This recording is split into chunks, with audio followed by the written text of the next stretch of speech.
Zâwk production YouTube channel thir tu te in zawain chi bai kan buk a cheu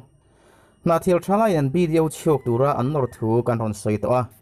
hei an du lo chan chhuak tura an ti chan chiang takin an ron soi tarup mai ilo ngai thlang na thil thalai pol HTP-in na thil SDO san chhuak turin sarkar an kara nimin pia chama khan na thil thalai pol chuan press conference na in an president Zelan mun moi chuan na thial khotlang ti mason na tur sim local tam tak man na tur thataka man ani lo thin ati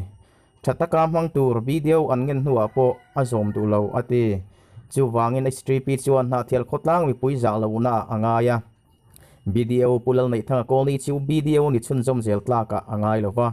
arang lama na thial district chu san turin sarkar pon phut esoi September tharal ma transfer order amulawani chuan BDO office kai tur andang donani ati na thial thalai pol chu February thlakhan BDO office an lenga MNGREG as material company na changa block employment council na tho sang te asoi puya technical assistant le BDO ten tun ma atangin BEC na tho work estimate atanga sum sanction atanga zazela somngal an hoilama na tho thina ni ti thu soin thalo ati in tun no chutiang thok to lo turle a chebera za som sari emo somriat tala thok turin an ngen te soi kumliam ta sang ni somni pakata BEC na tho sang estimate atanga poisa sang sona tangin zazela somngale achunglam chuang ngeya hriat awangin thalai pol chuan BDO hena lekha pe in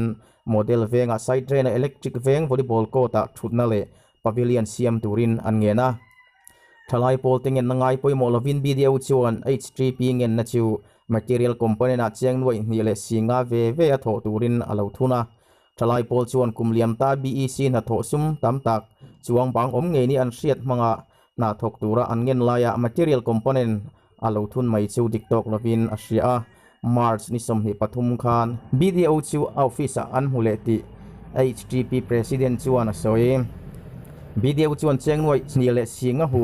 na lo siam ula April tharal ma in kan thokang atiawangin April niriat khan thalai pol chuan na thial khochu mun saria solar street light da turin BDO hena lekha an thelut le a April ni somni pathum tlaila mai HTP BDO hena tangin ati e kal tlangin envelope andonga poisa ni ti hriat ani nuwa hemizan la hian emergency OB meeting nei ani a poisa chu pek let le ngalani HTP president chuanati kumin kumsang ni somni panhia material component atanga na chuak BEC tho mun ruk ami cheng noi som panga le singa manga thote thalai pol chuan hun takin a enpuya tunma an lo tho to dan work estimate atanga sum sang sana tangin za zela somnga le ayan hiam lamin an thok le ngei ni ti an hreta wangin thalai pol chuan he thil hi ado zel donani HTP president chunati mun then khata BEC na tho te community information board tar anilo awangin estimate zat an hrakim theilo ti HTP chuan an soi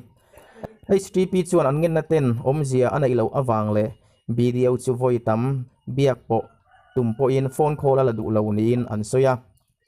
HTP shwai to ten khat phone number te chu a block hial niin an soi BDO chu muwa soi ho pui an tumpo in mu theilo le soi pui theilo ani anti hetiang om tak awang le an ngin na te vo in thlenga ati lotin sak theilo awangin press conference sial kova malatani ti an soi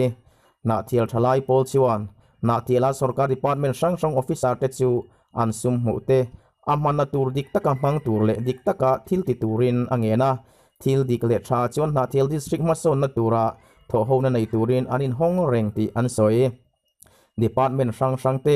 atulangin RTI Act 2005 manga zona zo zel tumani ti an soi ole rampon lam chanchin a hanjuang kai dor tiang Russia le China military drill lian tham a hoi ho tur tu longai thave thung don tiang Russia chuan China sipaiten nen thok dunin ven himna lama an tho ho na that zialan tirnan military drill lian tham tak hoi hot an tum tian soi Vostok 2022 exercise hi September ni katatanga ni sar in kara Russian Far East le Sea of Japan le mundanga nei tum ni in heta hian spacing nga chuang telin weapon unit sanga aircraft za somle le warship somruk manani don ti Russia Defense Ministry chuan atarlang he ril hi Russia khot saklama firing range pasaria nei tura ruam man ani a Soviet ram hlui te pa ka China India Laos Mongolia Nicaragua le Syria te po antel don ani Ministry soidanin Russia airborne troops long range bombers le military cargo plane te po